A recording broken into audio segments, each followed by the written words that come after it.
Ibu mertua dan ipar merusak kehidupan rumah tanggaku yang harmonis. Mereka menguasai gaji suamiku. Dasar benalu. Ku buat mereka syok saat tahu aku kaya raya sebagai pemilik villa mewah di Bali. Sebelum lanjut ke ceritanya, seperti biasa, jangan lupa absen dari daerah mana saja bunda-bunda semuanya. Agar tali silaturahmi kita makin erat.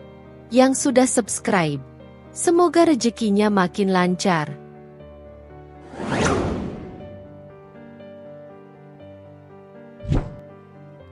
Pagi itu, mentari Bali merangkak naik, menyiramkan kehangatan ke setiap sudut villa mewah yang berdiri megah di tepi tebing, menghadap langsung ke Samudra Hindia yang biru. Aroma melati dan kenanga berpadu dengan semilir angin laut, menciptakan melodi kesegaran yang menenangkan. Di beranda lantai atas, tepat di samping kolam renang pribadi yang berkilauan, seorang perempuan dengan rambut tergerai bebas dan kulit coklat eksotis menyesap kopi, matanya menerawang jauh ke cakrawala. Itulah aku, Kirana. Sejenak, dunia terasa sempurna. Gemuruh ombak di bawah sana seolah menjadi simfoni latar yang mengiringi pikiranku, membawaku kembali ke masa lalu, tepatnya 5 tahun lalu. Saat itu, aku adalah Kirana yang berbeda. Bukan Kirana yang percaya diri dan mapan seperti sekarang, melainkan Kirana yang penuh harap, sedikit naif, dan seutuhnya tenggelam dalam pusaran cinta pertama. Aku bertemu Reza di sebuah pameran seni di Jakarta. Dia seorang arsitek muda yang brilian, dengan senyum menawan dan tatapan mata yang penuh kehangatan. Aku, yang saat itu masih berjuang merintis karir sebagai desainer grafis lepas, langsung terpikat. Reza adalah sosok yang stabil, romantis, dan yang terpenting, ia tampak begitu tulus mencintaiku. Kisah cinta kami berkembang pesat, bagai tunas yang mendapat pupuk terbaik. Kami sama-sama punya mimpi sederhana, sebuah rumah kecil yang hangat, sarapan bersama di akhir pekan, dan tawa anak-anak yang mengisi setiap sudutnya. Reza tidak tahu latar belakang finansialku yang sesungguhnya. Aku lahir dari keluarga sederhana, tetapi sejak usia muda, aku sudah memiliki naluri bisnis yang tajam.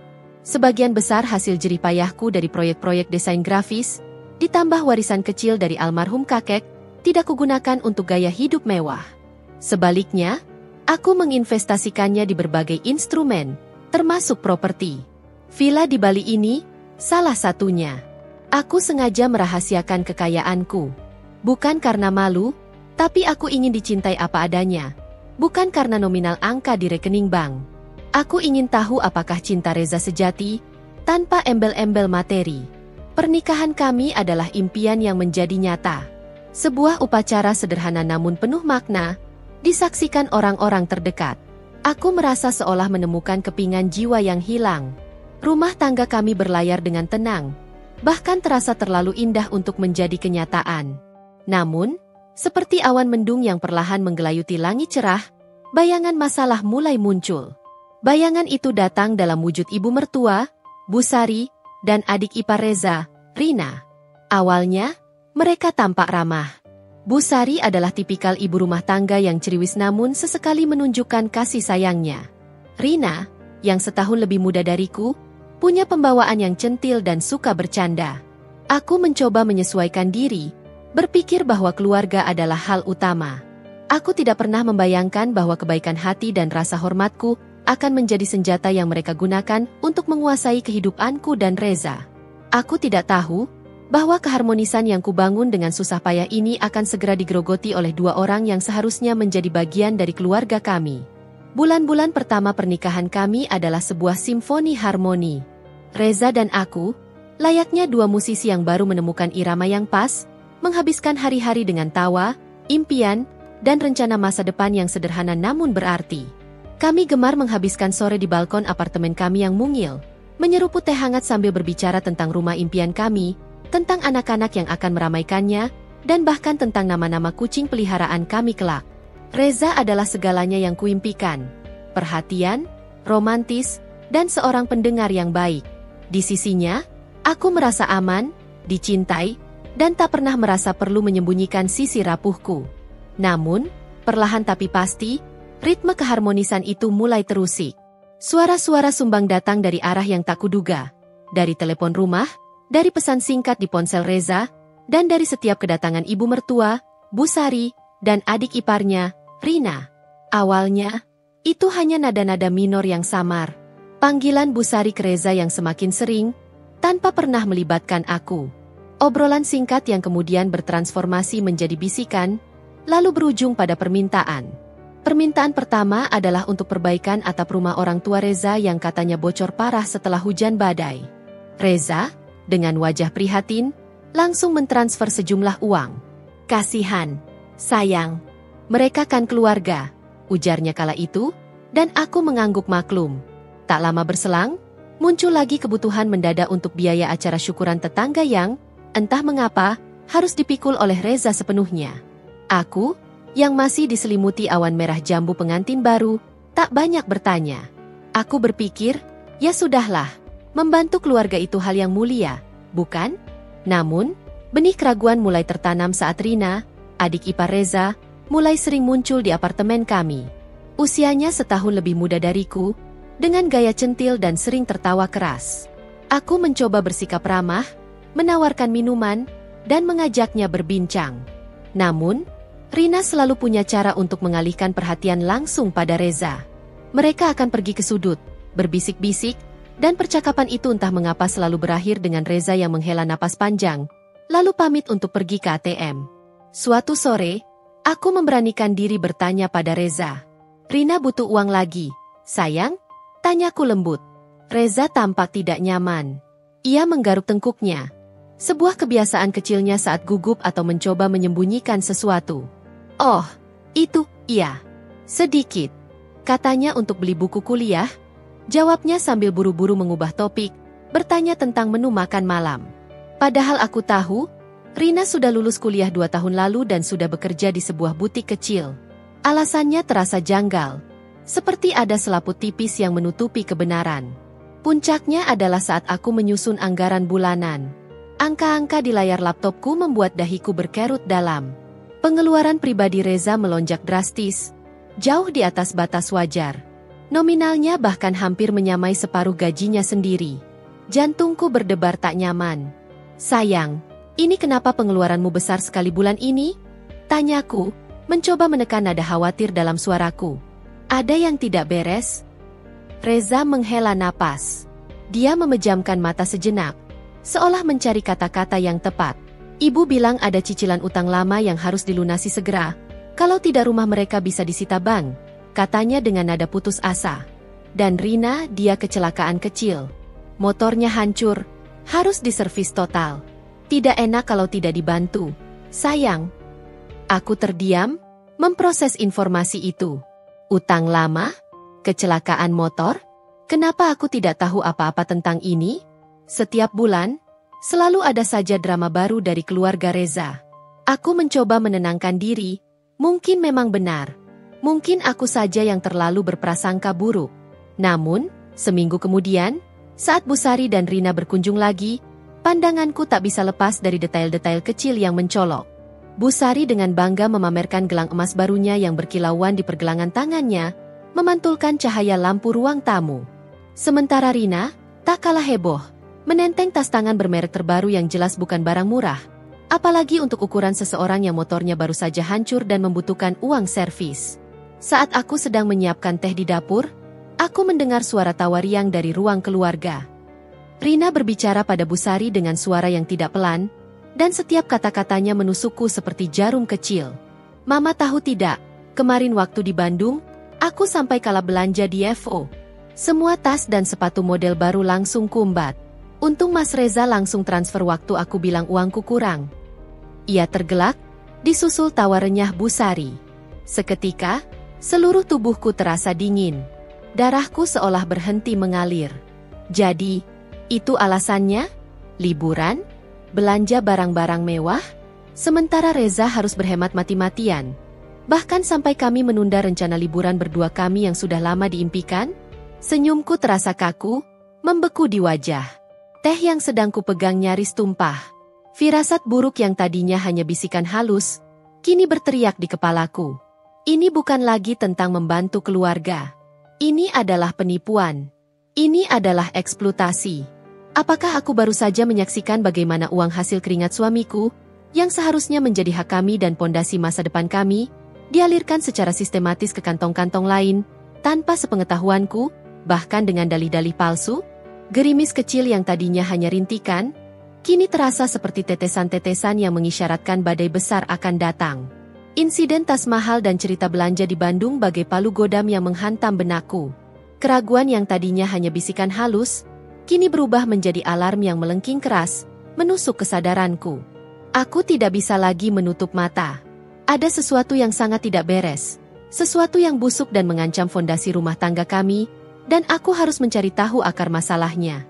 Malam itu, setelah Reza terlelap dalam tidurnya, aku diam-diam meraih ponselnya dari meja nakas.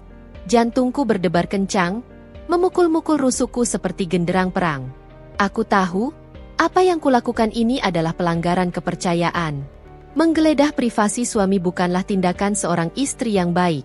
Namun, instingku berteriak, ini bukan lagi tentang etika atau kepercayaan semata, melainkan tentang penyelamatan rumah tangga kami dari sesuatu yang perlahan-lahan menggerogotinya dari dalam. Aku membuka aplikasi perbankan Reza, jari-jariku sedikit gemetar saat memasukkan kata sandi. Takut, sekaligus penasaran dengan kebenaran pahit yang mungkin akan kutemukan. Dan dugaanku, yang sebelumnya hanya berupa bisikan kecurigaan, kini terpampang nyata dalam deretan angka dan tanggal.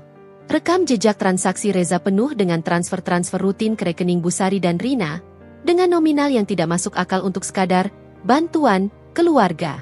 Aku menemukan transfer senilai jutaan rupiah dengan keterangan renovasi dapur ibu. Padahal seingatku, dapur Busari sudah direnovasi secara total 2 tahun lalu, dengan biaya yang sudah dibayar lunas oleh Paman Reza.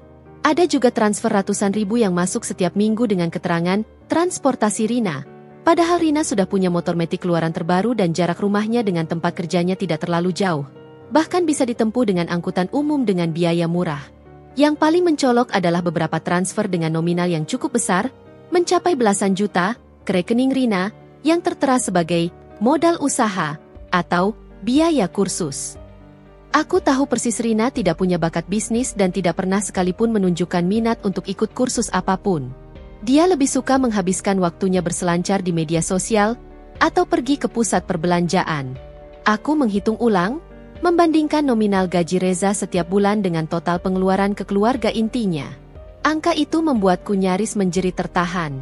Nyaris 60% dari gaji Reza setiap bulan menguap begitu saja ke kantong ibu mertua dan adik iparnya. Setelah dikurangi cicilan KPR apartemen kami dan kebutuhan dasar, sisa gaji Reza yang tertinggal untuk kami berdua sungguh memprihatinkan. Pantas saja Reza selalu menolak ajakanku untuk jalan-jalan keluar kota, bahkan sekadar makan malam di restoran yang sedikit mewah. Dia selalu beralasan sibuk dengan pekerjaan atau ingin berhemat untuk masa depan kami. Tapi nyatanya, dia tidak hemat untuk masa depan kami, melainkan demi membiayai gaya hidup boros 2 orang, benalu, yang secara sistematis dan tanpa henti menguras keringat suamiku. Keesokan harinya, aku mencoba mengamati Rina dan Busari lebih cermat. Mereka datang lagi, seperti biasa, tanpa pemberitahuan sebelumnya, langsung menuju kulkas untuk mencari camilan. Busari memulai obrolan dengan nada manja, mengeluh tentang harga kebutuhan pokok yang melambung tinggi, lalu dengan halus mengisyaratkan Reza untuk menambah uang belanja bulanannya. Sementara Rina, tanpa sedikit pun rasa malu, langsung menyodorkan tangannya pada Reza, meminta dibelikan tiket konser idola terbarunya yang harganya tidak murah.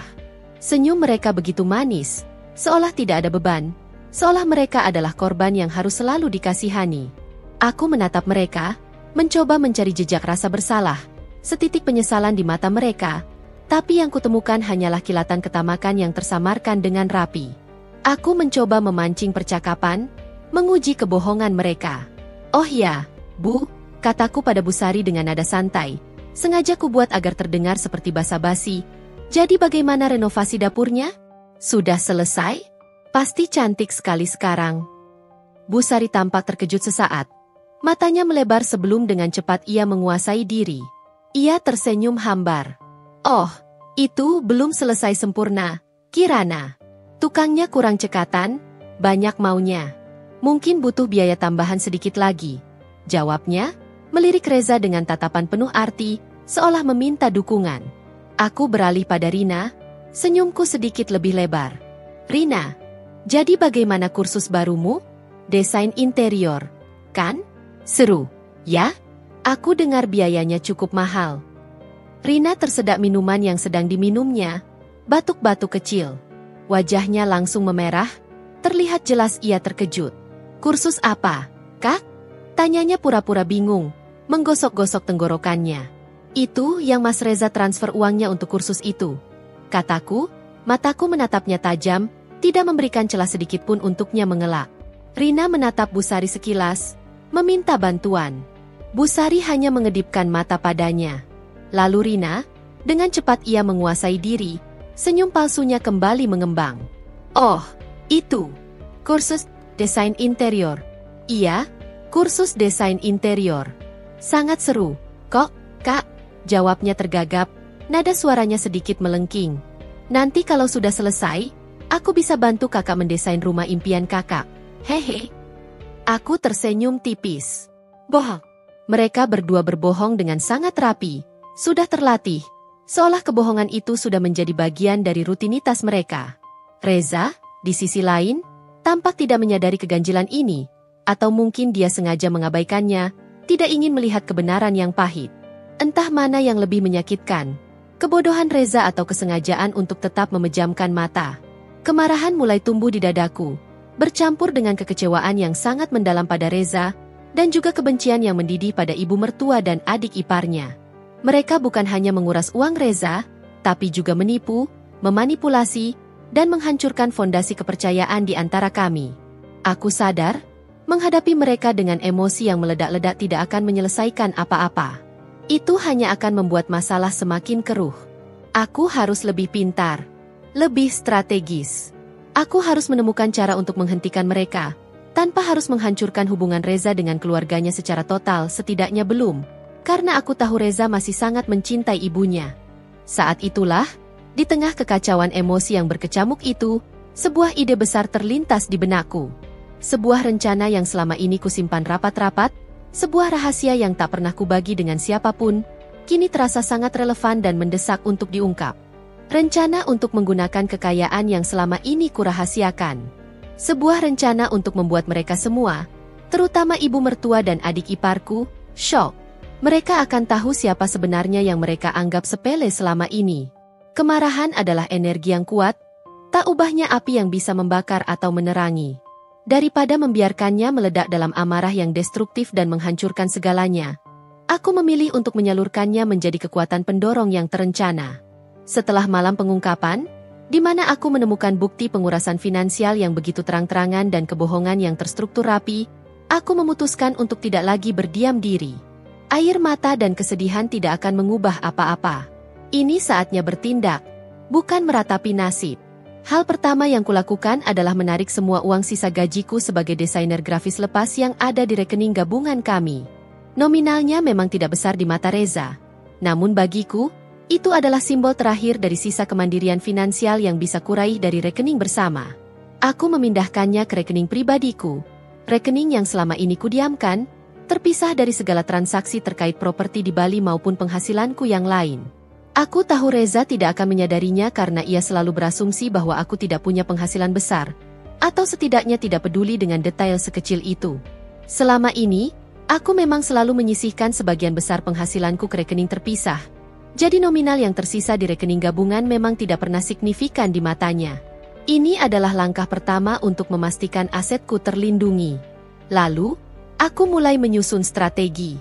Aku tahu tidak bisa serta-merta menghentikan Reza memberikan uang pada keluarga. Itu akan memicu konflik besar, pertengkaran hebat yang mungkin justru akan membuat Reza semakin defensif dan membela keluarganya. Aku tidak ingin itu terjadi. Aku ingin mereka merasakan dampak yang lebih telak, lebih mengejutkan, dan lebih memalukan. Aku ingin mereka tahu siapa yang sebenarnya memegang kendali dan siapa yang mereka remehkan selama ini. Setiap kali Bu Sari atau Rina datang dengan permintaan baru, yang entah kenapa selalu terasa lebih mendesak dan konyol dari sebelumnya, aku mulai menunjukkan penolakan halus namun tegas. Maaf, Bu, tapi akhir-akhir ini pengeluaran kami juga banyak sekali, biaya hidup melonjak tajam. Atau, Rina, mungkin kamu bisa coba cari pinjaman ke teman dulu? Reza sedang ada kebutuhan mendesak untuk pekerjaannya. Kataku dengan nada menyesal yang disengaja, namun mataku memancarkan ketegasan yang tak terbantahkan. Tentu saja, Jawaban mereka selalu sama. Tatapan tajam yang menusuk, bisikan-bisikan kasar di belakang punggungku yang kudengar jelas, dan upaya terang-terangan untuk langsung mendekati Reza, mengabaikanku sepenuhnya. Reza, yang biasanya langsung luluh seperti lilin di bawah sinar matahari, kini mulai menunjukkan sedikit keraguan. Aku sudah mulai mendidiknya, pelan-pelan, menyuntikkan bibit-bibit kesadaran ke dalam pikirannya. Setiap malam, setelah ia pulang kerja dan Bu Sari atau Rina sudah pergi, aku akan dengan lembut mengungkapkan kekhawatiranku tentang masa depan kami. Aku akan memeluknya, menyandarkan kepalaku di dadanya, dan berbisik, "Sayang, aku khawatir kita tidak akan bisa menabung untuk beli rumah impian kita kalau begini terus. Setiap bulan sepertinya uang kita selalu habis entah kemana." Aku juga menambahkan, inflasi semakin tinggi, harga rumah semakin mahal. Aku takut kita tidak akan pernah punya rumah sendiri. Sayang, aku juga mulai merengek tentang kebutuhanku sendiri yang tertunda, bukan permintaan besar, hanya hal-hal kecil yang membuatnya merasa bersalah. Aku ingin sekali punya mesin cuci yang baru. Sayang, yang ini sudah tua dan boros listrik sekali, pakaian sering tidak bersih, atau baju kerjaku sudah banyak yang lusut dan sobek. Sayang, aku butuh sedikit uang untuk beli yang baru agar penampilanku rapi saat bertemu klien. Permintaan-permintaan kecil yang selalu kusebutkan secara bergantian, membuat Reza merasa bersalah karena tidak bisa memenuhi kebutuhan istrinya sendiri. Padahal ia selalu mengiyakan permintaan ibu dan adiknya. Reza memang mencintaiku. Itu yang kusyukuri dan itulah satu-satunya peganganku. Rasa bersalah mulai menggerogoti hatinya. Ia mulai sedikit lebih keras pada ibu dan adiknya. Beberapa kali, aku mendengar Reza berargumen di telepon dengan Bu Sari atau Rina. Suaranya terdengar frustrasi dan lelah. "Bu, tolong mengertilah. Aku juga punya kebutuhan rumah tangga sendiri. Aku harus mengurus Kirana juga." Atau, "Rina, kamu tidak bisa terus-terusan begini. Kamu sudah dewasa, carilah penghasilan sendiri." Meskipun setelah itu ia tetap memberikan uang, nominalnya sedikit berkurang, dan ada nada jengkel yang jelas dalam suaranya saat ia menyerahkan uang itu. Aku tahu, benih-benih konflik internal sudah mulai tumbuh di diri Reza. Di sisi lain, aku secara diam-diam menghubungi manajer vilaku di Bali, Pak Wayan. Aku memintanya untuk mengatur ulang jadwal dan staf, mengosongkan beberapa unit villa untuk tamu istimewa dalam waktu dekat, dan memastikan semua operasional berjalan sangat lancar.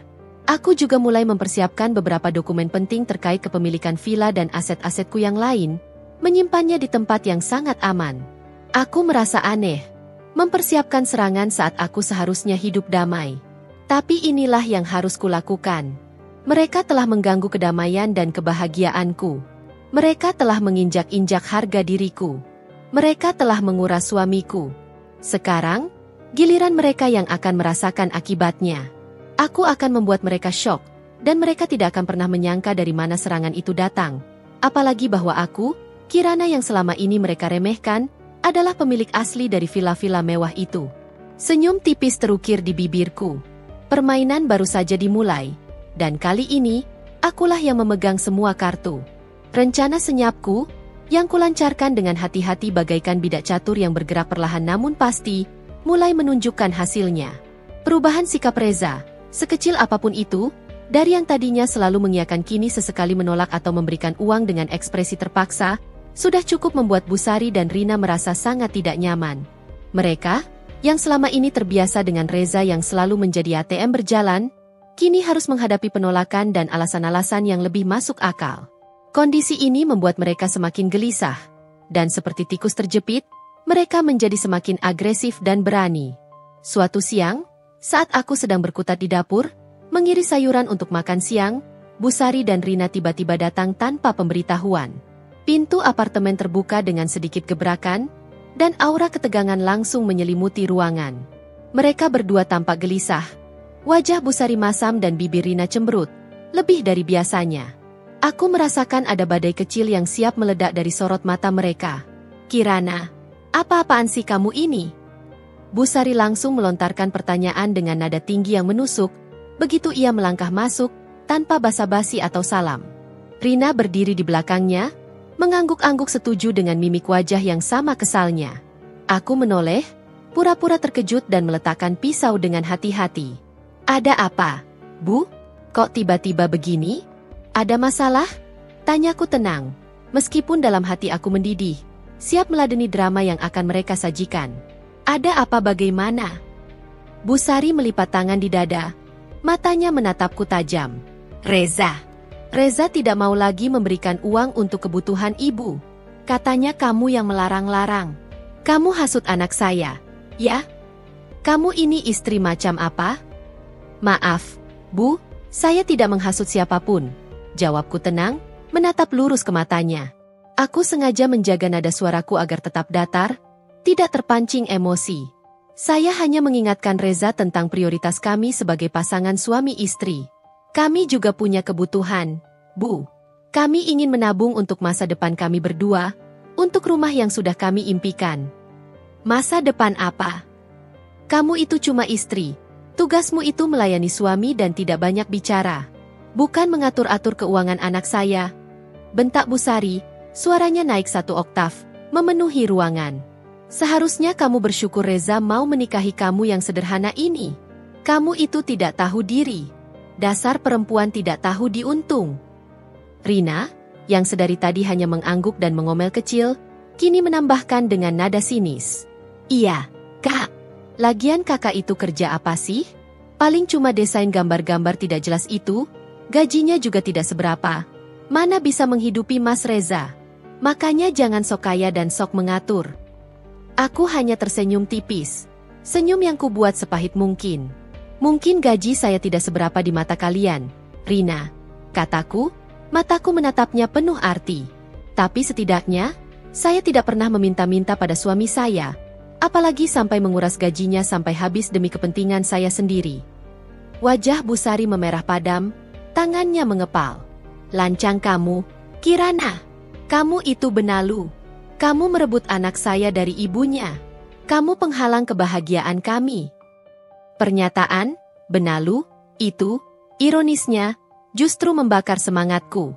Mereka tidak tahu bahwa label yang mereka sematkan padaku sebenarnya adalah cerminan diri mereka sendiri. Mereka adalah parasit yang sebenarnya. Kata-kata itu, alih-alih melukaiku, justru semakin memantapkan tekadku untuk melaksanakan rencanaku.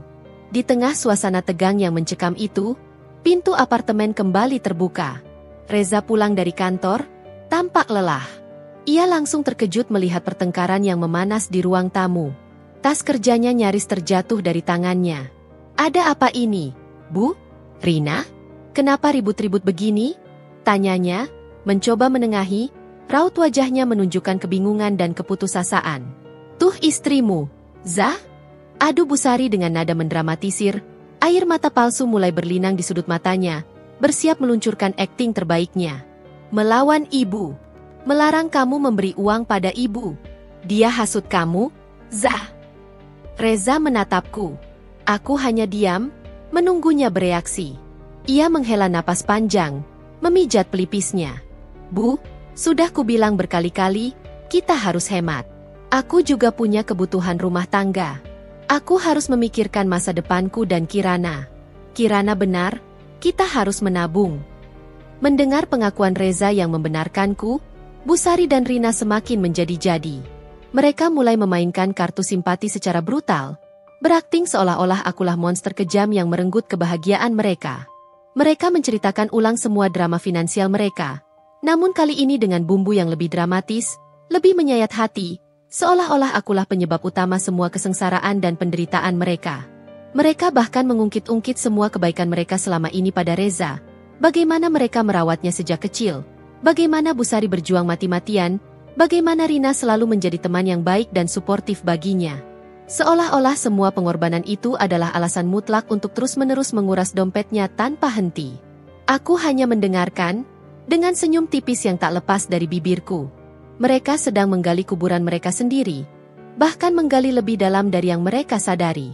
Mereka tidak tahu, setiap kata-kata kasar, setiap tuduhan, dan setiap air mata palsu yang mereka lontarkan justru semakin memantapkan langkahku. Aku sudah memiliki semua yang kubutuhkan. Bukti pengurasan finansial mereka yang tak terbantahkan, dan sekarang, bukti kekasaran, rasa tidak tahu malu, serta kebohongan yang sistematis dari mulut mereka sendiri. Ini akan menjadi bumbu yang sempurna untuk rencana besarku. Ini adalah saatnya menabur garam di atas luka lama. Sebelum aku membalikan meja dan menunjukkan siapa yang sebenarnya memegang kendali atas permainan ini. Setelah drama siang yang memanas, di mana kata-kata kasar dan tuduhan melayang di udara bagai peluru, suasana di apartemen kami menjadi dingin dan membeku. Reza, yang biasanya hangat dan riang, tampak terpukul dan frustrasi. Ia mencoba mendekatiku, tangannya terulur untuk menggenggam tanganku, sorot matanya penuh penyesalan. Maafkan mereka, sayang. Mereka memang begitu kalau sudah panik dan merasa terdesak. Katanya, suaranya lelah dan parau, seolah menahan beban dunia. Aku hanya mengangguk tipis, tanpa membalas pelukannya. Bukan, ini bukan saatnya. Luka yang mereka torehkan di hatiku dan di fondasi rumah tangga kami sudah terlalu dalam untuk disembuhkan hanya dengan permintaan maaf basa-basi dan alasan klise. Aku ingin Reza melihat kebenaran dengan mata kepalanya sendiri, menyadari betapa parahnya situasi ini, bukan hanya karena aku yang terus-menerus mengatakannya. Malam itu, aku tidur memunggungi Reza, membiarkan jarak fisik mencerminkan jarak emosional yang tercipta di antara kami. Pikiranku berkelana jauh, kembali ke masa lalu, ke awal mula segalanya. Ke masa ketika mimpi tentang villa mewah di Bali ini baru sebatas angan-angan liar di kepalaku, sebuah harapan yang terasa begitu jauh dari kenyataan. Puluhan tahun yang lalu, aku bukan siapa-siapa. Aku lahir dan tumbuh di sebuah desa kecil, dari keluarga yang sangat sederhana. Orang tuaku hanya pekerja serabutan. Ayah seorang buruh bangunan, ibu penjahit lepas. Hidup kami selalu pas-pasan, bahkan sering kekurangan. Sejak kecil, aku sudah terbiasa melihat orang tuaku meminjam uang sana-sini untuk menutup kebutuhan sehari-hari, seringkali berakhir dengan perdebatan sengit dengan rentenir atau tetangga yang menagih utang. Rasa malu dan cemas selalu menyelimuti rumah kami. Aku tumbuh dengan janji pada diriku sendiri. Aku tidak akan pernah hidup bergantung pada siapapun. Aku tidak akan pernah membiarkan diriku atau keluargaku kelak terlilit utang dan dipermalukan karena kesulitan finansial. Sejak duduk di bangku SMP, naluri bisnisku sudah mulai terlihat. Aku mulai mencari uang sendiri. Aku membuat kerajinan tangan dari barang bekas, menjual kue-kue titipan ibu ke warung-warung, bahkan menjadi pengajar les privat untuk anak-anak SD di sekitar rumah. Setiap rupiah yang kudapat, kutabung dengan sangat ketat. Setiap lembar rupiah kuhargai dan kupandang sebagai batu bata untuk membangun masa depanku. Ketika teman-temanku sibuk dengan gaya hidup remaja yang serba ingin ini itu, aku justru sibuk mencari peluang dan pengetahuan. Aku belajar otodidak tentang investasi, membaca buku-buku ekonomi yang tebal dari perpustakaan umum, dan mengikuti seminar-seminar gratis tentang perencanaan keuangan. Aku percaya, uang harus bekerja untukku, bukan sebaliknya, dan kemandirian finansial adalah kunci kebebasan. Peluang emas itu akhirnya datang saat aku masih kuliah, di tengah kesibukanku belajar desain grafis. Sebuah petak lahan di tepi tebing di Bali, yang dulunya tak dilirik orang karena lokasinya yang terpencil dan akses yang sulit, menarik perhatianku. Harga sewanya sangat murah saat itu. Dengan modal nekat dan sebagian besar tabunganku yang kusimpan dengan hati-hati, aku memutuskan untuk menyewa lahan itu jangka panjang. Aku tidak punya uang untuk membangun villa mewah saat itu. Jadi, aku memulai dengan sebuah cottage kecil yang kubangun sendiri dengan bantuan beberapa tukang lokal yang kukenal. Aku memanfaatkan keahlianku di bidang desain untuk membuat cottage itu terlihat estetik dan nyaman, meskipun sederhana. Aku mempromosikannya secara online melalui forum-forum backpacker dan media sosial. Tak disangka, responsnya sangat bagus. Para turis menyukai konsep cottageku yang rustik namun tetap nyaman dengan pemandangan menakjubkan. Dari keuntungan cottage pertama, aku menyewa lahan di sebelahnya, lalu membangun cottage kedua, kemudian ketiga. Seiring waktu, nilai properti di Bali melonjak drastis, terutama di area yang tadinya terpencil namun kini menjadi incaran para investor. Cottageku yang sederhana, dengan pemandangan menakjubkan dan review positif, menjadi incaran wisatawan yang mencari ketenangan. Keuntungan yang berlimpah memungkinkan aku untuk akhirnya membeli lahan-lahan itu, sedikit demi sedikit, menjadikannya milikku sepenuhnya. Kemudian, dengan bantuan arsitek lokal yang kukontrak secara profesional, aku mulai membangun villa-villa mewah modern yang kini menjadi aset utamaku. Aku mempekerjakan Pak Wayan, seorang manajer lokal yang sangat jujur, cekatan, dan dapat dipercaya untuk mengelola semuanya. Dialah satu-satunya orang di Bali yang tahu persis seberapa besar bisnis propertiku. Baginya, Aku hanyalah seorang investor muda dari Jakarta yang gigih dan cerdas. Tidak ada yang tahu bahwa di balik kesuksesan yang luar biasa itu, aku tetap menjalani hidup sederhana di Jakarta, menyembunyikan kekayaanku dari semua orang, termasuk Reza. Aku ingin Reza mencintaiku karena diriku, bukan karena apa yang kupunya. Mengenang kembali perjalanan panjang dan berliku itu, betapa kerasnya aku berjuang, betapa banyak pengorbanan yang kubuat, membuatku semakin muak dengan Busari dan Rina. Mereka tidak pernah tahu apa arti kerja keras, apa arti menabung, apa arti membangun sesuatu dari nol dengan tangan sendiri. Mereka hanya tahu bagaimana meminta, mengambil, dan mengambil, tanpa pernah berpikir tentang memberi atau menghargai usaha orang lain. Mereka adalah kebalikan total dari semua nilai yang kupegang teguh seumur hidupku. Kini, setelah semua kehormatanku diinjak-injak, setelah mereka menyebutku benalu dan meragukan kemampuanku, setelah mereka menguras habis keringat suamiku, sudah saatnya mereka tahu siapa Kirana yang sebenarnya. Sudah saatnya mereka tahu bahwa kesederhanaan yang mereka ejek itu hanyalah topeng dari sesuatu yang jauh lebih besar dan kuat. Sebuah ide final mulai terbentuk dengan jelas di benakku, sebuah rencana yang akan mengubah segalanya, sebuah serangan balik yang akan membuat mereka terperangah. Keputusanku sudah bulat. Aku akan melancarkan serangan balasan, dan itu harus dilakukan di momen yang tepat, dengan dampak yang paling maksimal, bahkan mungkin lebih besar dari yang bisa mereka bayangkan. Aku hanya perlu menunggu kesempatan emas, sebuah celah yang bisa kugunakan untuk melaksanakan rencanaku. Dan kesempatan itu datang lebih cepat dari yang kuduga, bagai hadiah tak terduga dari semesta. Beberapa hari setelah pertengkaran panas di apartemen kami, pertengkaran yang lebih tepat disebut drama satu babak dari Busari dan Rina, telepon rumah berdering. Itu panggilan dari Busari untuk Reza. Aku, yang kebetulan sedang berada di dapur, sengaja memperlambat gerakanku, mencuri dengar samar-samar percakapan mereka. Rupanya, Busari berencana mengadakan pesta ulang tahunnya yang ke-50. Sebuah perayaan besar, yang ia sebut sebagai Pesta Emas. Dengan mengundang semua kerabat jauh, kolega lama, dan teman-teman arisan. Alasan utamanya, tentu saja, adalah pamer. Pamer tentang kesuksesan anak sematawayangnya, Reza, dan menantu barunya, aku, yang ia anggap sudah berhasil ia tundukkan. Reza, kamu harus bantu Mama. Ya, pesta ini harus meriah dan megah. Mama mau tunjukkan ke semua orang kalau anak Mama itu sukses dan mapan. Kudengar suara Busari melengking dari telepon, penuh semangat dan tuntutan. Pokoknya semua biaya makanan, dekorasi, catering, souvenir, sampai band musik itu kamu yang tanggung semua, ya. Oh, dan Kirana, dia harus bantu-bantu juga di dapur dan mengurus catering bersama adikmu, Rina. Aku tersenyum tipis. Sebuah senyum penuh arti yang tersembunyi di balik kesibukanku di dapur. Ini dia. Kesempatan emas yang kutunggu-tunggu. Panggung yang sempurna untuk melancarkan show. Reza tampak keberatan di ujung sana.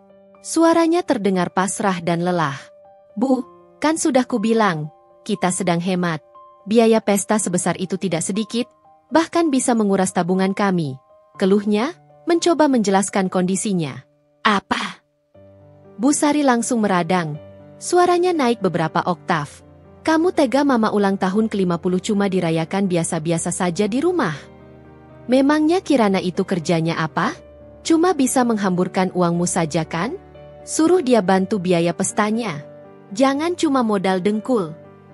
Reza hanya bisa menghela napas pasrah, menunduk lesu. Ia menutup telepon dengan wajah murung dan bahu terkulai. Ia berjalan gontai ke arahku. Maaf, sayang. Ibu mau merayakan ulang tahunnya besar-besaran. Dia minta aku yang menanggung semua biayanya. Bahkan sampai Kirana juga diminta untuk mengeluarkan uang dan tenaga. Katanya padaku, tatapannya penuh rasa bersalah dan putus asa. Aku tahu. Jawabku tenang, tanpa sedikit pun emosi di wajahku, meskipun dalam hati aku bersorak. Aku dengar semua pembicaraan kalian, sayang. Aku berjalan mendekat, menggenggam tangannya erat, mencoba menyalurkan kekuatan. Aku akan membantumu, sayang. Kita akan hadiri pesta ibu, dan aku bahkan akan membantumu menyukseskan pestanya. Tapi, dengan caraku. Reza menatapku bingung, kerutan di dahinya semakin dalam. Maksudmu, sayang?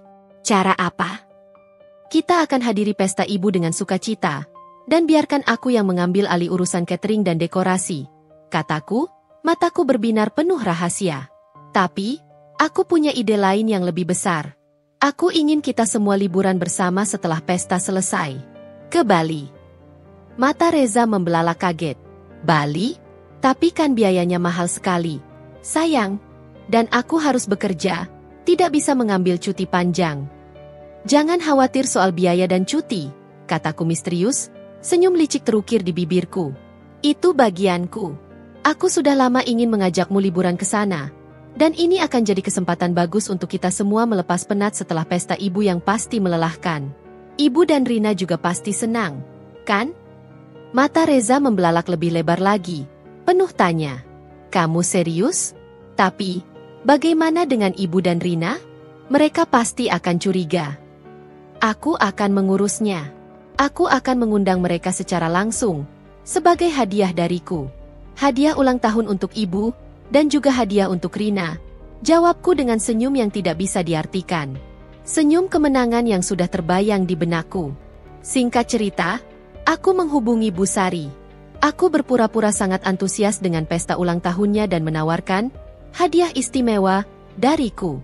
Bu, sebagai hadiah ulang tahun ibu yang ke-50 yang sangat spesial ini, saya ingin mengajak ibu, ayah, dan Rina berlibur ke Bali. Semua biaya akomodasi, tiket pesawat pulang pergi, bahkan akomodasi selama di sana akan saya tanggung sepenuhnya. Anggap saja sebagai tanda terima kasih saya karena sudah menjadi bagian dari keluarga Reza dan keluarga ibu. Bu Sari terdiam sesaat di ujung telepon. Mungkin terkejut, bahkan mungkin ternganga. Terdengar bisikan Rina di latar belakang, suara mereka beradu bisik-bisik, penuh pertanyaan dan kecurigaan. Aku tahu mereka pasti sedang berpikir keras. Curiga dengan kemurahanku yang mendadak, mempertanyakan niat di balik tawaran ini. Namun, tawaran liburan gratis ke Bali, lengkap dengan akomodasi dan tiket, terlalu menggiurkan untuk ditolak oleh dua orang, benalu, yang sangat suka kemewahan tanpa modal dan selalu ingin segala sesuatu secara gratis. Benarkah, Kirana? Kamu serius? Kamu tidak sedang bercanda, kan? Suara Bu Sari terdengar ragu, namun ada nada kegembiraan dan antusiasme yang tak bisa disembunyikan dalam suaranya. Tentu saja, Bu. Saya serius. Saya ingin melihat ibu senang di ulang tahun emas ibu. Kita bisa menginap di villa yang bagus di sana. Pokoknya ibu dan Rina tinggal bawa koper saja. Jawabku sambil tersenyum licik, membayangkan wajah mereka saat tahu kebenarannya. Akhirnya, Bu Sari setuju, dengan syarat aku yang mengurus semuanya. Ia bahkan meminta agar aku mencarikan villa yang paling mewah dan nyaman. Aku menyetujui dengan senang hati, bahkan berjanji akan memberikan yang terbaik. Ini adalah jebakan sempurna. Mereka akan datang ke wilayahku, ke tempat di mana kekuatanku tak tertandingi, ke tempat di mana aku adalah ratu. Mereka akan melihat dengan mata kepala sendiri siapa Kirana yang selama ini mereka ejek, remehkan, dan sebut sebagai benalu. Pesta ulang tahun Bu Sari akan menjadi awal dari pertunjukan besarku, sebuah preview kecil dari apa yang akan datang, dan liburan ke Bali akan menjadi panggung klimaksnya. Hari H pesta ulang tahun ke-50 Bu Sari tiba, membawa serta suasana yang riuh rendah dan gegap gempita di rumah orang tua Reza. Sejak pagi, aroma masakan catering mahal sudah memenuhi udara, bercampur dengan semerbak bunga-bunga segar yang menghiasi setiap sudut ruangan. Bu Sari, mengenakan kebaya brokat berwarna emas yang mewah, lengkap dengan perhiasan berlian baru yang mencolok di leher dan jemarinya, mondar-mandir mengawasi persiapan, wajahnya berseri-seri penuh kepuasan dan keangkuhan. Rina, dengan gaun pesta terbarunya yang minim, sibuk berfoto selfie di setiap spot dekorasi yang indah. Lalu dengan genitnya menyapa para tamu dengan senyum termanisnya, berlagak seperti seorang sosialita papan atas. Mereka berdua tampak seperti nyonya rumah yang sesungguhnya, penerima tamu yang paling penting, padahal semua biaya pesta mewah ini, sampai ke tetek bengek terkecil, ditanggung sepenuhnya oleh Reza, hasil keringat kami, hasil pengorbanan yang seharusnya bisa digunakan untuk mewujudkan impian kami sendiri. Rasa muak itu kembali muncul di dadaku. Namun ku tahan, ku biarkan mengendap menjadi tekad yang lebih kuat. Aku datang bersama Reza, mengenakan gaun sederhana namun elegan berwarna navy dengan riasan tipis. Aku sengaja tidak ingin terlalu menonjol. Biarkan mereka berdua menjadi pusat perhatian, untuk saat ini. Mataku mengamati setiap detail. Tenda catering mewah di halaman belakang, lighting yang disewa khusus, display makanan yang ditata cantik seperti di Hotel Bintang 5, dan band musik yang memainkan lagu-lagu romantis dengan suara yang merdu. Semua ini dibayar dengan uang yang seharusnya bisa jadi uang muka rumah impian kami. Setiap sen dari pengeluaran itu terasa seperti tusukan kecil di hatiku. Kirana, cepat bantu ibu di dapur. Jangan cuma berdiri saja dan mengobrol. Suara Busari melengking dari balik rumunan tamu, ketika ia melihatku mengobrol sebentar dengan salah satu bibi Reza yang baru saja datang. Ia memperlakukanku seperti seorang pembantu, bukan seorang menantu. Aku melihat tatapan meremehkan dari Rina dan beberapa kerabat lain yang mendengarnya. Aku hanya tersenyum tipis dan mengangguk. Baik, Bu, jawabku dengan nada hormat yang kubuat-buat. Aku segera melangkah ke dapur, di mana para pelayan catering sedang sibuk mondar-mandir. Aku melihat Rina sedang bersantai di sudut, sibuk dengan ponselnya, tak peduli dengan kegaduhan di sekitarnya. Rina, ayo bantu angkat piring-piring ini ke meja prasmanan. Banyak tamu yang sudah menunggu, kataku padanya, mencoba bersikap ramah. Rina melirikku dengan malas, sorot matanya menunjukkan rasa jijik. Ih, kakak saja. Aku kan lagi sibuk menyapa tamu dan menjaga image. Lagi pula itu kan kerjaan pelayan, jawabnya angkuh, lalu kembali fokus pada ponselnya, seolah-olah aku tidak ada. Aku tidak membalas. Biarkan saja. Aku tahu perlakuan mereka padaku adalah bagian dari skenario yang sudah kuperhitungkan. Semakin mereka meremehkanku, semakin besar kejutan yang akan mereka rasakan nanti. Aku justru berbicara dengan head chef catering, memastikan semua hidangan sudah siap, dan sesekali memberikan masukan kecil mengenai penataan makanan yang ternyata sangat membantu kelancaran acara. Aku juga sesekali menyapa dan membantu para pelayan, membuat mereka merasa nyaman dan dihargai. Berbeda jauh dengan perlakuan Busari dan Rina yang kasar. Beberapa pelayan tampak lega berinteraksi denganku. Sepanjang pesta, aku sengaja menjaga jarak, tidak banyak bicara, hanya tersenyum dan mengangguk jika ada yang menyapa. Aku seperti mata-mata di sarang musuh, mengumpulkan setiap detail, setiap ekspresi sombong, setiap ucapan meremehkan yang keluar dari mulut Busari dan Rina. Mereka terus-menerus membanggakan Reza di depan para tamu. Bagaimana Reza adalah anak yang berbakti, sukses, mapan, dan mampu membiayai pesta semewah ini seorang diri. Mereka seolah ingin menunjukkan bahwa mereka adalah keluarga yang sangat terpandang dan kaya. Semua berkat Reza, tanpa mengakui sepeser pun kontribusiku. Lihat itu menantuku, Kirana. Busari berbisik pada salah satu temannya dengan nada meremehkan, sambil melirik ke arahku yang sedang membantu mengisi ulang gelas minuman untuk tamu. Cantik sih, tapi ya begitulah, dari keluarga biasa. Untung Reza anak baik, mau menerima apa adanya. Kalau tidak, mana mungkin dia bisa menikah dengan anak saya yang mapan itu. Aku mendengar bisikan itu dengan jelas. Hatiku perih, tetapi aku membiarkannya. Aku membiarkan mereka menabur garam di luka itu, membiarkan mereka mempercayai bahwa mereka memegang kendali penuh atas situasi, bahwa mereka telah menang. Mereka tidak tahu, setiap bisikan meremehkan itu, setiap pandangan remeh itu, hanyalah bahan bakar untuk api balas dendamku, yang kini sudah menyala terang. Saat acara inti, sesi potong kue, Busari meminta Reza berdiri di sampingnya. Tangan kanannya memeluk pinggang Reza dengan posesif. Ini anak kesayangan mama, yang paling berbakti, yang paling sukses. Serunya bangga di depan mikrofon, suaranya menggelegar di seluruh ruangan. Tanpa Reza, pesta semewah ini tidak akan pernah terjadi. Dialah tulang punggung keluarga. Aku hanya berdiri di belakang, menepuk bahu Reza dengan lembut sebagai tanda dukungan. Aku melihat Busari melirikku dengan senyum kemenangan, seolah berkata, "Lihat, kamu tidak ada apa-apanya di sini. Aku yang berkuasa." Setelah sesi foto yang panjang dan sesi pamer yang tak ada habisnya, aku mendekati Busari yang sedang beristirahat. "Bu, saya sudah booking tiket pesawat dan villa untuk liburan kita ke Bali," kataku dengan suara yang cukup keras agar Rina yang berdiri tak jauh dariku, sibuk dengan ponselnya, bisa mendengarnya dengan jelas. "Semua sudah beres. Kita berangkat lusa pagi, ya? Saya sudah memilih villa yang sangat mewah. Saya jamin ibu, ayah, dan Rina akan sangat suka. Saya sudah pastikan semuanya yang terbaik." Wajah Busari dan Rina langsung berubah. Dari ekspresi sombong menjadi penasaran, lalu sedikit terkejut dan tidak percaya. Mereka tidak menyangka aku benar-benar serius dengan tawaran liburan mewah itu. Mereka saling pandang, mencoba membaca ekspresi satu sama lain. Ada kilatan keraguan di mata Busari. Namun kegembiraan atas liburan gratis ke Bali itu jauh lebih besar. "Benarkah, Kirana?" tanya Rina. Suaranya sedikit ragu, mencoba menyembunyikan rasa antusiasnya. "Kamu tidak bercanda kan? Villa mewah? Jangan-jangan cuma villa murahan di pelosok yang sepi? Nanti kita kecewa." Aku tersenyum. Senyum misterius yang membuat mereka sedikit bergidik, seolah ada rahasia besar di baliknya. "Kalian lihat saja nanti. Saya jamin, kalian akan syok." Aku menekankan kata "syok" dengan sengaja, memberikan sedikit preview dari apa yang akan datang. Sebuah petunjuk kecil tentang ledakan kejutan yang menanti mereka. Pesta ulang tahun yang penuh keangkuhan ini akan segera dilanjutkan dengan sebuah perjalanan yang akan membuka mata mereka. Selamanya mengubah pandangan mereka tentang siapa Kirana. Pagi keberangkatan ke Bali tiba, membawa serta nuansa campuran antara kegembiraan yang kubuat-buat dan ketegangan yang tersembunyi. Aku sengaja memesan penerbangan pagi agar kami tiba di sana saat hari masih terang benderang, memastikan mereka bisa melihat segala kemegahan yang menanti. Reza tampak antusias dengan prospek liburan.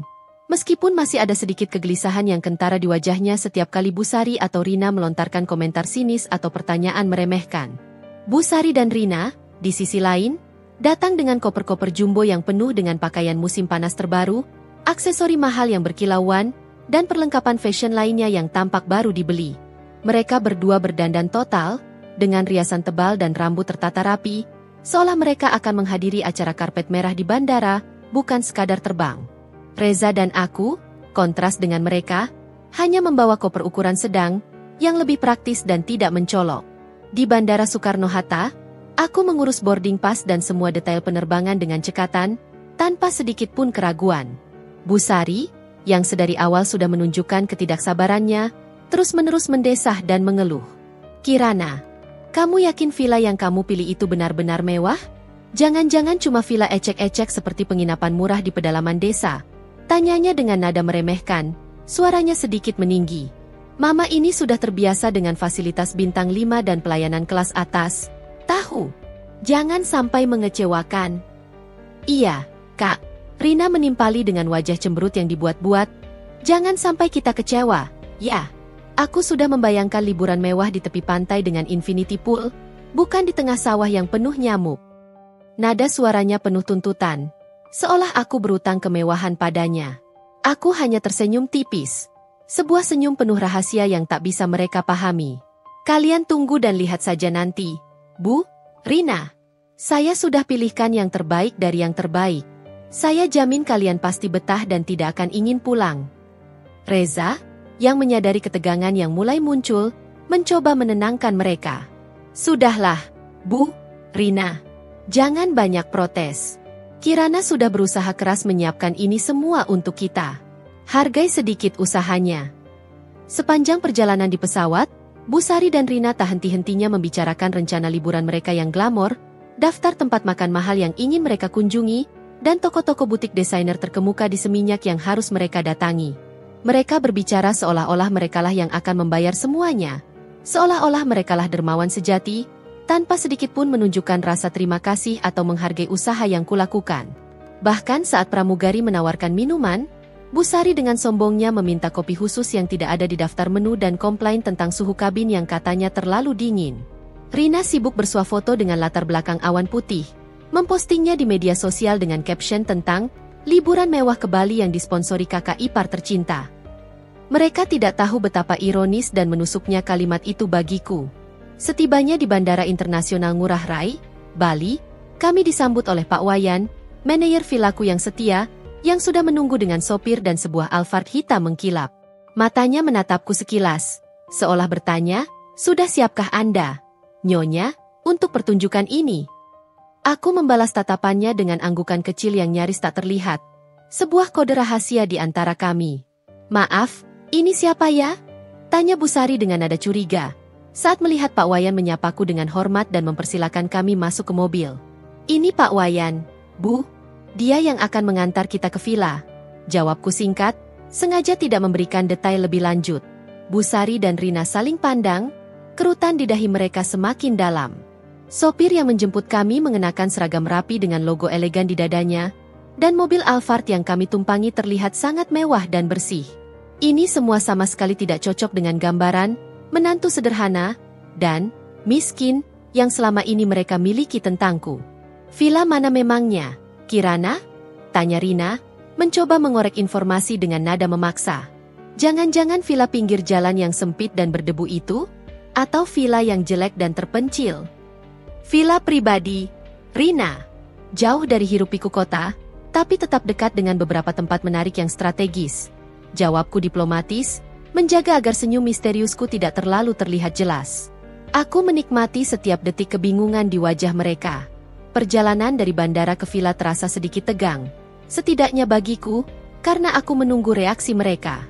Bu Sari dan Rina terus-menerus bertanya tentang lokasi, fasilitas, dan harga villa. Aku hanya menjawab seperlunya, melemparkan bola panas itu kembali pada mereka, membiarkan imajinasi mereka bermain-main dengan spekulasi.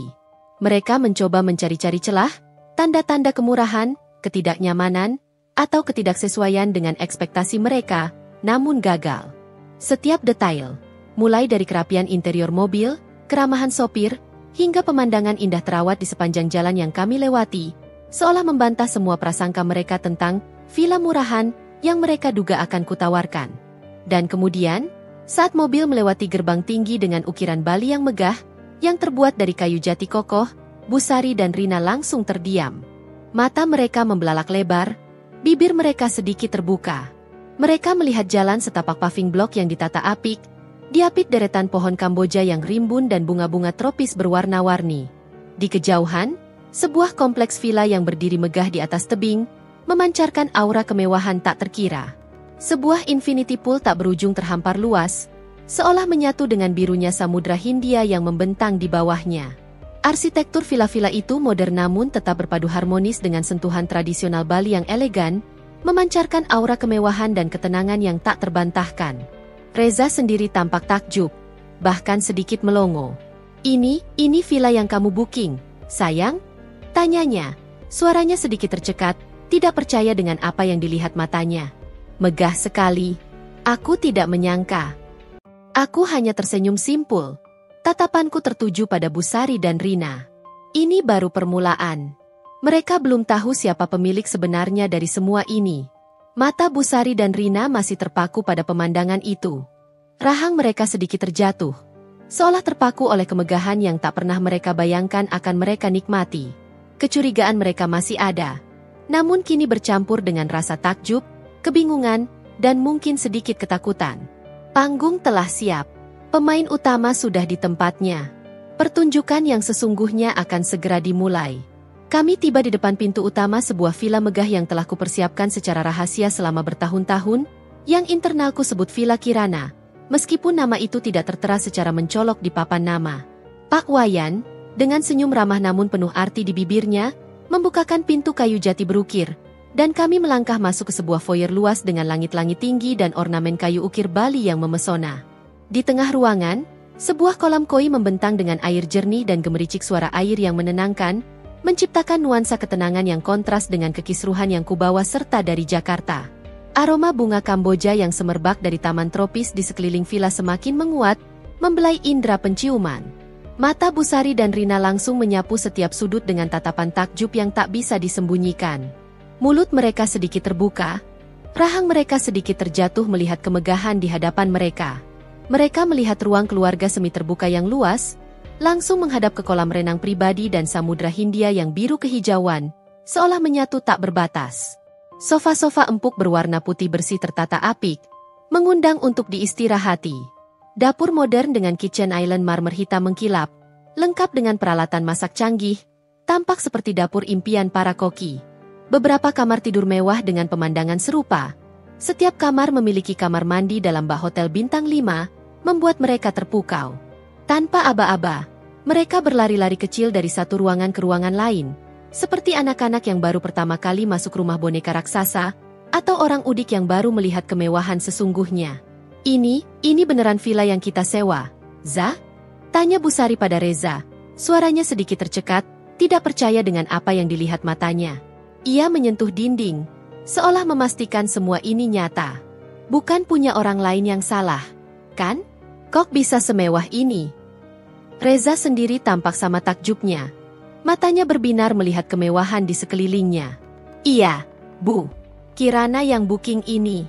Megah sekali, ya. Ia menatapku dengan mata penuh pertanyaan. Seolah ingin tahu bagaimana aku bisa mendapatkan tempat semewah ini dan dengan biaya yang ia asumsikan pasti sangat mahal. Mana kamarku? Kamar Rina? Aku mau pilih yang paling bagus. Pokoknya yang paling besar dan paling mewah. Seru Rina, langsung menuju tangga menuju lantai atas, tanpa permisi atau menunggu instruksi. Ia berlaku seolah-olah seluruh villa ini adalah miliknya. Aku tersenyum tipis.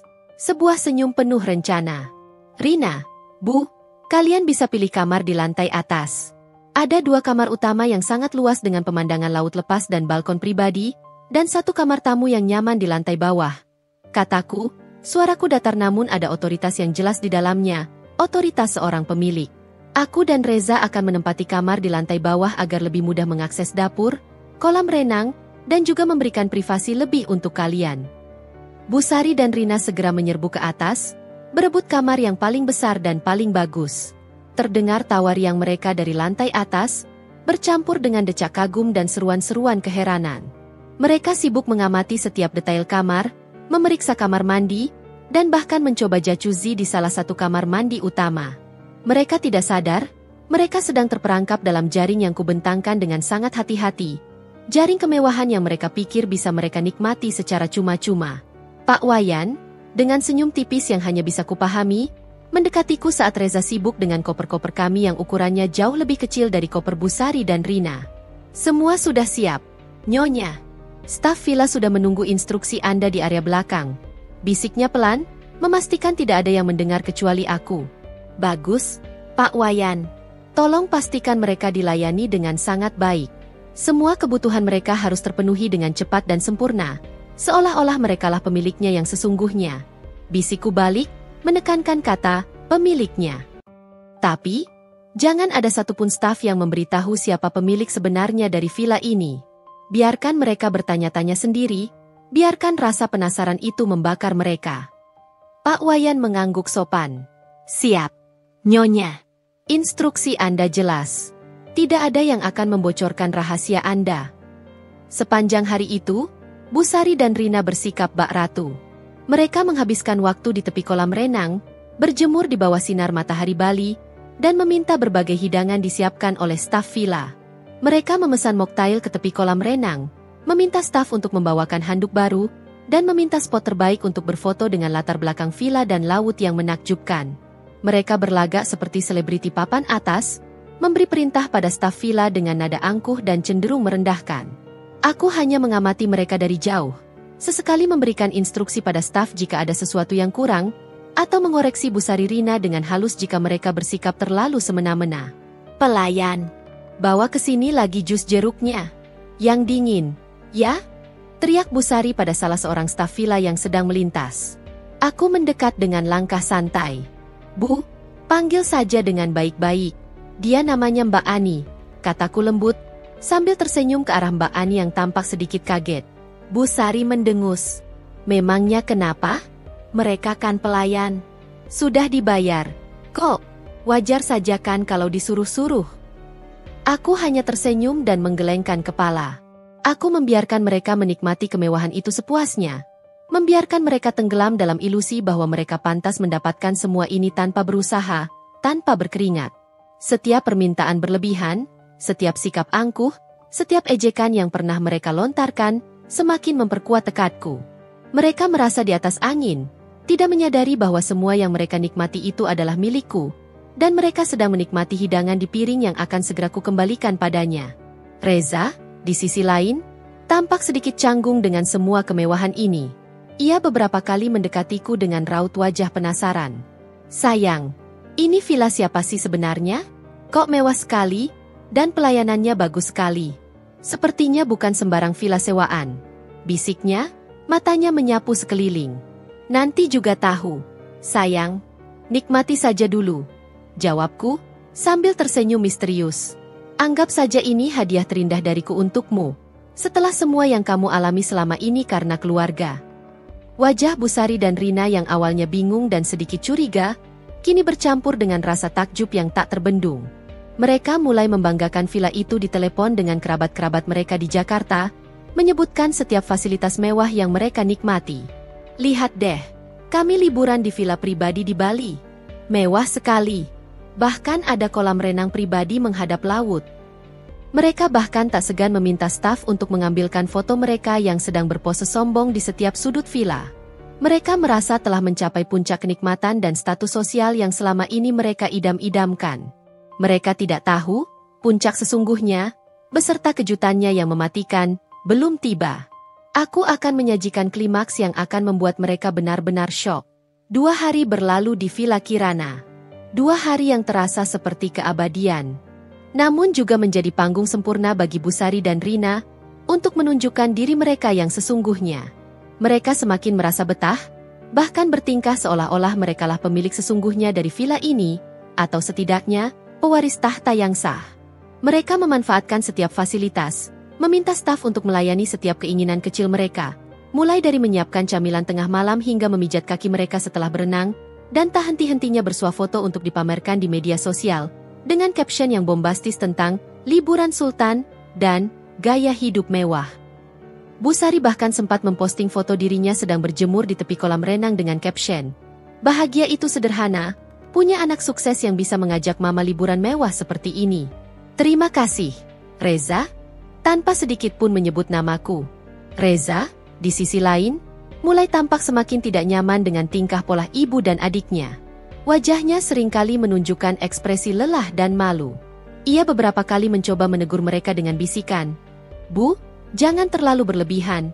Atau, "Rina, hargai staf yang melayani kita," tapi selalu diabaikan atau dibalas dengan dengusan kesal. Aku melihatnya menghela napas panjang. Tatapannya seringkali bertemu denganku, seolah meminta maaf atas kelakuan keluarganya. Aku hanya tersenyum tipis, membiarkannya melihat sendiri betapa buruknya sikap mereka saat diberi kemewahan. Ini adalah bagian penting dari rencanaku. Reza harus menyaksikan dengan mata kepalanya sendiri, bukan hanya mendengar dari ceritaku. Puncaknya terjadi pada sore ketiga, saat senja mulai menyelimuti Bali dengan semburat jingga keemasan. Aku sedang duduk tenang di teras samping kolam renang, menikmati keindahan matahari terbenam dan semilir angin laut, mencoba mencari ketenangan di tengah riuhnya drama mereka. Tiba-tiba, Busari dan Rina mendekatiku dengan langkah perlahan dan senyum lebar yang aneh. Senyum yang kubaca sebagai sinyal adanya niat busuk, diselimuti kemunafikan yang menjijikkan. "Kirana, kamu ini memang menantu idaman, ya?" kata Busari tiba-tiba. Suaranya sangat manis, melengking dengan nada yang dibuat-buat, jauh dari sikap ketus dan merendahkan yang biasa ia tunjukkan. Rina mengangguk-angguk setuju dengan antusiasme palsu, matanya bersinar licik, seolah ada rencana jahat yang siap diluncurkan. Aku menatap mereka, menunggu. "Ada apa, Bu? Tumben sekali memuji saya." "Ada angin apa ini?" jawabku dengan nada datar, tidak terpancing oleh rayuan manis mereka. Busari tertawa kecil, tawa yang terdengar sangat palsu dan dipaksakan. "Begini, Nak, Mama dan Rina ini sudah sangat nyaman di sini. Villa ini sangat cocok untuk kami. Mewah sekali, fasilitasnya lengkap, dan pelayanannya sempurna. Kami betah sekali di sini, rasanya tidak mau pulang." "Syukurlah kalau kalian suka," kataku, mengabaikan firasat buruk yang mulai muncul, menahan diri untuk tidak menanggapi lebih jauh. "Nah, begini, Nak," Busari melanjutkan, suaranya kini terdengar lebih serius. Nadanya berubah menjadi lebih manipulatif. "Mama dan Rina itu ada rencana mau beli villa di Bali juga. Untuk investasi jangka panjang, dan ya buat liburan keluarga juga, biar tidak perlu sewa-sewa lagi. Kebetulan sekali villa ini available untuk dijual, kan? Kami dengar dari staf villa, pemiliknya sedang ingin menjualnya. Pasti harganya bisa nego kalau kita langsung beli." Jantungku berdebar kencang, namun bukan karena terkejut, melainkan karena antusiasme. "Ah, ini dia." Mereka sudah mengendus umpan yang kusebarkan. Rupanya staf villa, yang memang sudah kuinstruksikan untuk menyebarkan informasi bahwa villa ini akan dijual, tentu saja tanpa menyebutkan siapa pemiliknya, berhasil membuat mereka terpancing sepenuhnya. Ini adalah jebakan yang lebih besar dari yang mereka duga, Sebuah skenario yang akan membuat mereka terperosok ke dalam lubang yang mereka gali sendiri. Oh ya? Saya tidak tahu kalau villa ini dijual, kataku, berpura-pura terkejut dan sedikit ragu. Memangnya harganya berapa, Bu? Pasti mahal sekali, kan? Harganya lumayan, sih, Nak. Lumayan fantastis, sahut Rina cepat, matanya berbinar penuh perhitungan, seolah sudah melihat keuntungan di depan mata. Tapi kan kita bisa nego harga langsung dengan pemiliknya. Kak, kami sudah cocok sekali dengan desain dan lokasi villa ini. Kalau bisa, kami mau beli yang ini saja. Kak, biar tidak perlu cari-cari lagi. Bu Sari menambahkan, dengan nada membujuk dan sedikit menuntut. Nah, masalahnya, uang Mama dan Rina kan tidak cukup. Nah, kami ingin kamu membantu Reza. Kan dia anak Mama, dan kamu istrinya. Seharusnya kamu bisa bantu dia untuk beli villa ini. Uangmu kan juga banyak dari pekerjaan desain yang kamu bilang itu, kan? Pasti banyak tabunganmu, Kirana. Bu Sari tersenyum licik, seolah-olah sudah membaca pikiranku, seolah-olah ia sudah memegang kartu as. Mereka percaya, aku hanya memiliki uang dari pekerjaan desainer grafis. Aku menatap mereka bergantian, membiarkan keheningan sejenak menyelimuti kami. Mereka tidak hanya berniat membeli villaku dengan uang Reza, tetapi juga berharap aku ikut menyumbang. Padahal mereka sendiri tidak mengeluarkan sepeser pun dari kantong mereka. Mereka benar-benar benalu yang tak tahu malu, berusaha memperdaya kami lagi, memanfaatkan kemewahan yang bahkan bukan milik mereka. Senyum manis mereka kini terlihat menjijikan di mataku, seperti topeng yang akan segera terlepas. Jadi, kalian mau aku dan Reza ikut membiayai pembelian villa ini? Tanyaku, menekankan setiap kata, membiarkan pertanyaanku menggantung di udara. Tentu saja. Kan ini untuk keluarga juga. Nak? Jawab Bu Sari tanpa sedikit pun rasa malu atau keraguan. Nanti kan kalian juga bisa pakai kalau mau liburan ke sini. Kami yakin, dengan uang kalian berdua, villa ini pasti bisa terbeli dan jadi milik kita semua. Tepat pada saat itu, Reza, yang baru saja keluar dari kamar setelah mandi, mendekat dan mendengar ujung percakapan itu. Wajahnya langsung pucat pasi. Matanya membelalak kaget mendengar rencana gila ibu dan adiknya. Beli villa? Bu, dari mana uangnya? Kita saja masih menabung mati-matian untuk DP rumah di Jakarta yang harganya terus naik. Serunya, suaranya dipenuhi keputusasaan. Sudahlah, Reza. Jangan bertele-tele. Kirana kan punya banyak uang. Suruh dia jual saja aset-asetnya yang tidak jelas itu, atau pakai tabungan pribadinya yang katanya banyak itu, biar bisa bantu kamu beli villa ini. Bentak Bu Sari, semakin emosi karena Reza tidak langsung setuju. Aku melihat tatapan marah dan frustrasi di mata Reza, bercampur dengan rasa malu yang mendalam atas kelakuan ibu dan adiknya. Ini adalah momen yang sangat tepat. Aku membiarkan kebisuan sesaat menyelimuti kami, membiarkan ketamakan, kesombongan, dan rasa tidak tahu malu mereka memenuhi udara di antara keindahan senja Bali. Inilah saatnya untuk membalikan semua kartu, untuk mengungkapkan kebenaran yang akan menghantam mereka seperti badai. Keheningan yang mencekam menggantung di udara, begitu pekat sehingga bahkan suara debur ombak Samudra Hindia dari kejauhan pun seolah berhenti bergemuruh. Hanya detak jantungku sendiri yang terdengar kencang di telingaku. Wajah Bu Sari dan Rina terpaku pada Reza, menuntut jawaban, menuntut kesepakatan untuk pembelian villa, tanpa sedikit pun menyadari bahaya yang mengintai di balik senyum tipis di bibirku. Reza menatapku dengan tatapan memohon, seolah meminta aku untuk meredakan situasi ini, untuk mengalah seperti biasanya. Tapi tidak. Ini bukan saatnya untuk mundur. Ini adalah panggung utama. Dan aku, Kirana, adalah satu-satunya bintang di atasnya. Aku bangkit dari kursi teras, melangkah perlahan namun pasti mendekati mereka. Setiap langkahku dipenuhi keyakinan. Mataku menatap bergantian wajah Bu Sari yang angkuh dan Rina yang serakah, mengamati setiap perubahan ekspresi mereka. Senyum tipis yang penuh arti tak lepas dari bibirku. Sebuah senyum yang kini terasa seperti seringai pemenang. Jadi, Bu, Rina, aku memulai. Suaraku tenang dan jelas, namun ada nada otoritas yang tak terbantahkan, sebuah nada yang belum pernah mereka dengar dariku sebelumnya. Kalian berdua ingin membeli villa ini, ya? Bu Sari mengangguk cepat, antusiasme palsu masih menyelimuti wajahnya. Betul sekali, Kirana. Kami sudah cocok sekali. Kamu kan juga tahu sendiri betapa cocoknya villa ini untuk keluarga kita. Pasti nyaman sekali. Kamu juga bisa bantu Reza, kan? Ia berkata, mencoba memanipulasi situasi. Iya, Kak. Villa ini sempurna untuk kita. Desainnya keren, pemandangannya indah, pokoknya idaman banget. Rina menambahkan, matanya berbinar penuh ambisi dan keserakahan yang tak tahu malu. Aku menghela napas pelan, seolah sedang berpikir keras, menimbang-nimbang, padahal setiap kalimat sudah kususun matang-matang dalam benakku, setiap skenario telah terbayang jelas. Baiklah, kalau begitu, saya harus menyampaikan sesuatu pada kalian, sesuatu yang sangat penting. Aku menoleh ke arah Reza, memberikan isyarat padanya untuk tetap tenang. Mataku mengisyaratkan bahwa ini akan menjadi kejutan. Sebenarnya, ada satu hal penting yang belum pernah saya beritahu kalian semua, termasuk kamu, sayang. Kataku pada Reza, yang kini menatapku dengan rasa penasaran yang memuncak, sedikit takut akan apa yang akan kukatakan. Aku kembali menatap Busari dan Rina, membiarkan ketegangan membangun sedikit lebih lama, membiarkan mereka tersiksa dalam rasa ingin tahu. Mata mereka menyipit, waspada, mencoba membaca ekspresiku, mencari celah.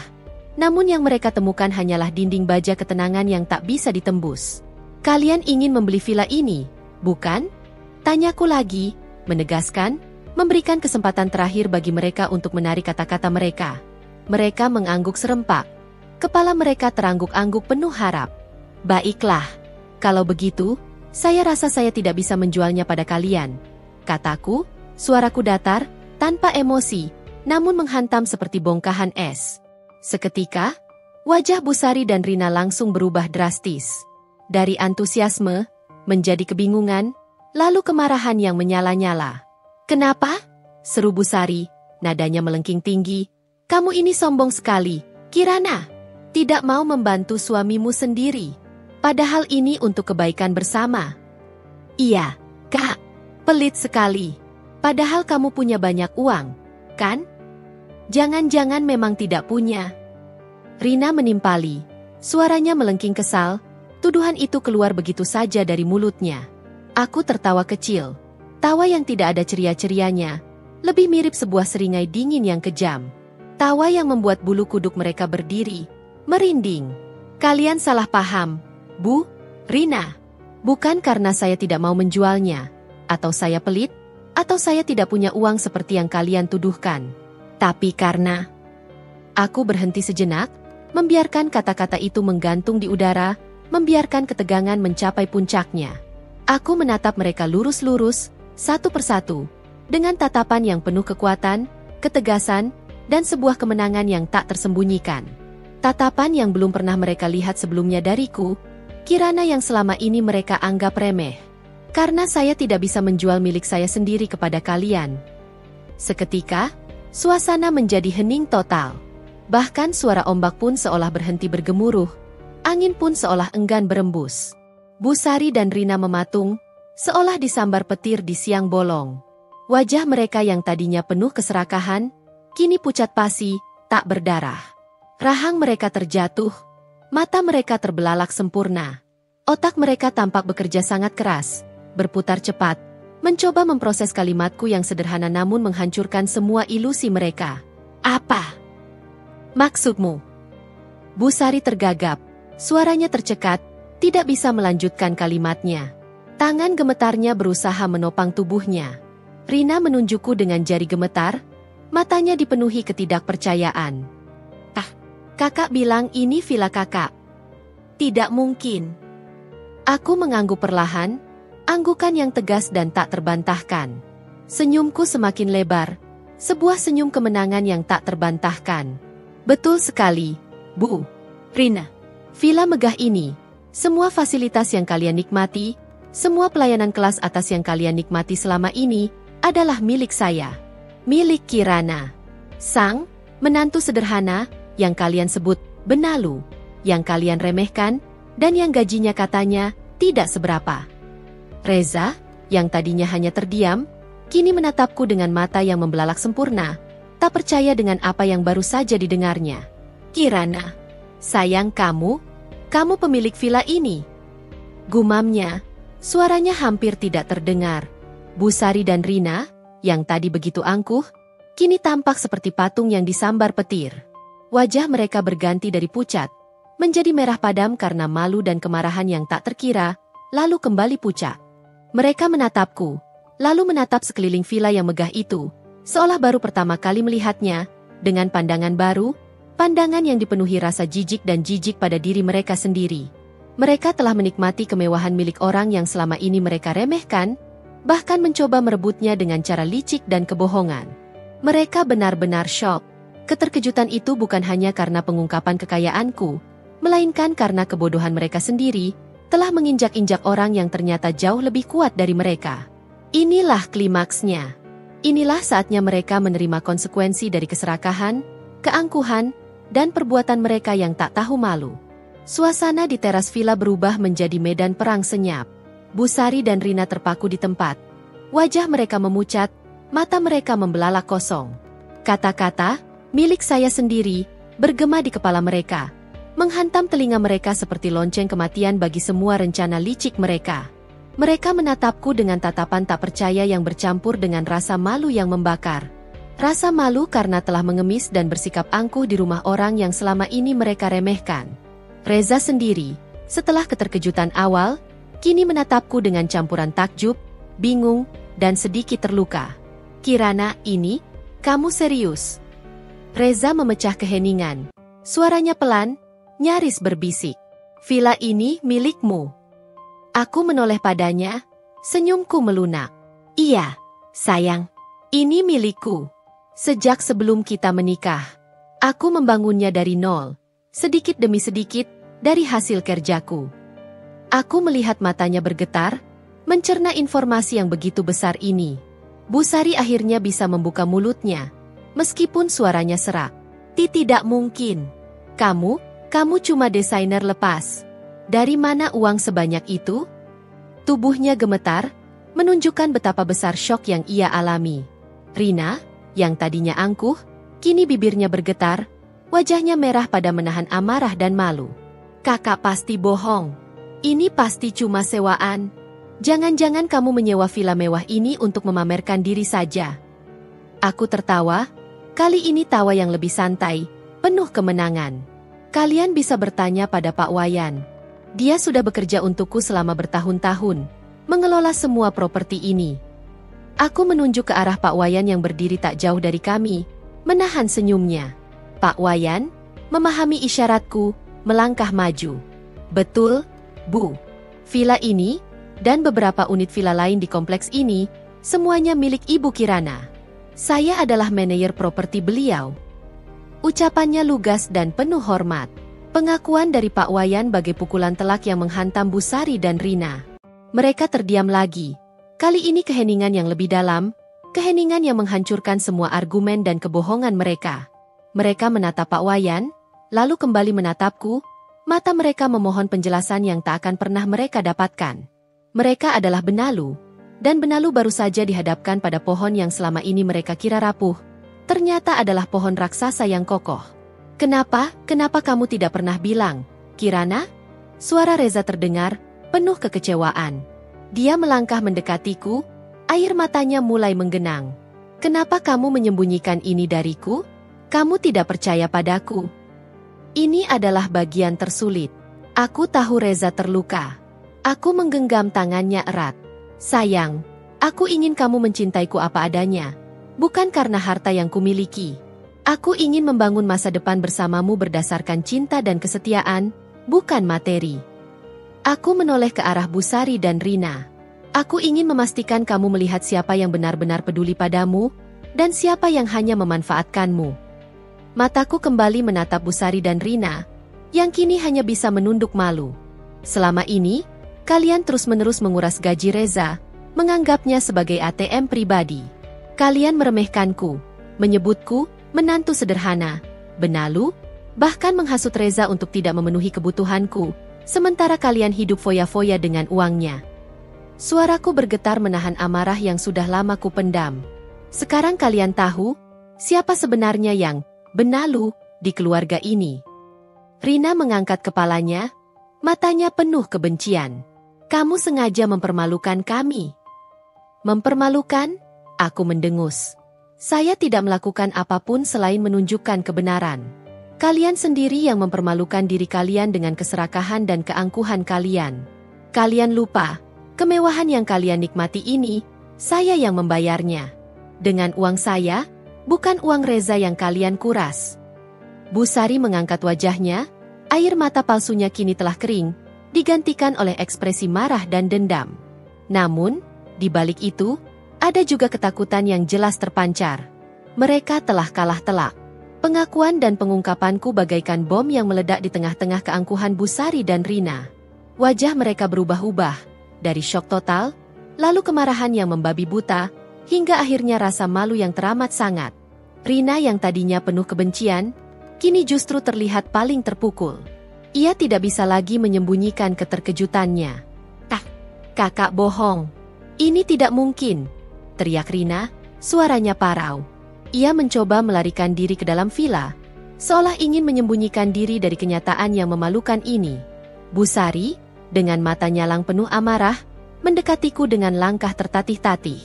Kamu sengaja mempermalukan kami. Kamu memang perempuan licik. Ia menuduh. Tangannya terangkat seolah ingin menamparku, namun berhenti di udara, gemetar. Aku tidak gentar. Aku menatapnya lurus. Saya tidak mempermalukan siapapun, Bu. Kalian sendiri yang selama ini mempermalukan diri sendiri dengan keserakahan dan kebohongan kalian. Kalian menipu anak kandung kalian sendiri, menguras habis gajinya, demi gaya hidup mewah yang tak pantas kalian dapatkan. Kalian menyebut saya benalu, padahal kalianlah parasit yang sesungguhnya. Suaraku meninggi, membiarkan semua emosi yang selama ini kupendam meledak. Reza, yang berdiri di sampingku, akhirnya bereaksi. Ia menarik tangan ibunya agar menjauh dariku. Cukup, Bu. Cukup, teriaknya, suaranya penuh kekecewaan. Kirana benar. Aku sudah lelah dengan semua ini. Aku sudah lelah kalian manfaatkan. Aku sudah lelah terus-menerus berbohong pada Kirana demi menutupi semua kebutuhan kalian yang tidak masuk akal. Mendengar itu, Busari dan Rina terdiam. Mereka menatap Reza dengan tatapan tak percaya, seolah baru pertama kali mendengar anak dan adik yang selama ini mereka kendalikan, kini memberontak. Reza, kamu membela istrimu yang licik ini? Busari kembali melengking, air mata palsu kembali menggenang di matanya, mencoba memainkan peran korbannya lagi. Kamu lupa siapa yang membesarkanmu? Kamu lupa pengorbanan mama? Pengorbanan macam apa, Bu? Reza membentak. Kali ini benar-benar marah. Pengorbanan yang setiap bulan harus kubayar dengan semua gajiku. Pengorbanan yang membuatku tidak bisa menabung untuk masa depanku sendiri. Kalian sudah keterlaluan, Bu. Kalian membuat hidupku dan Kirana sengsara. Air mata mulai mengalir di pipi Reza. Ia menatapku, matanya dipenuhi penyesalan yang mendalam. Maafkan aku, sayang. Maafkan aku karena tidak menyadari ini lebih cepat. Maafkan aku karena membiarkan mereka menyakitimu seperti ini. Ia memelukku erat, seolah mencari perlindungan. Pelukan Reza adalah hal yang paling kubutuhkan saat itu. Di tengah badai emosi yang meletup, pelukannya memberiku kekuatan. Aku membalas pelukannya, merasa lega bahwa akhirnya Reza melihat kebenaran. Busari dan Rina, yang menyaksikan adegan itu, hanya bisa terdiam. Mereka tahu permainan telah berakhir. Mereka telah kehilangan kendali atas Reza. Wajah mereka menunjukkan campuran antara kemarahan yang membara, rasa malu yang menusuk, dan ketakutan akan masa depan yang tidak lagi dijamin oleh gaji Reza. Sekarang, Bu, Rina, kataku, melepaskan pelukan Reza dan menatap mereka dengan tegas. Kalian punya pilihan. Kalian bisa tetap di sini sampai masa sewa villa berakhir, atau kalian bisa pulang ke Jakarta hari ini juga. Terserah kalian. Tapi satu hal yang pasti, mulai sekarang, tidak akan ada lagi uang yang mengalir dari Reza untuk kalian.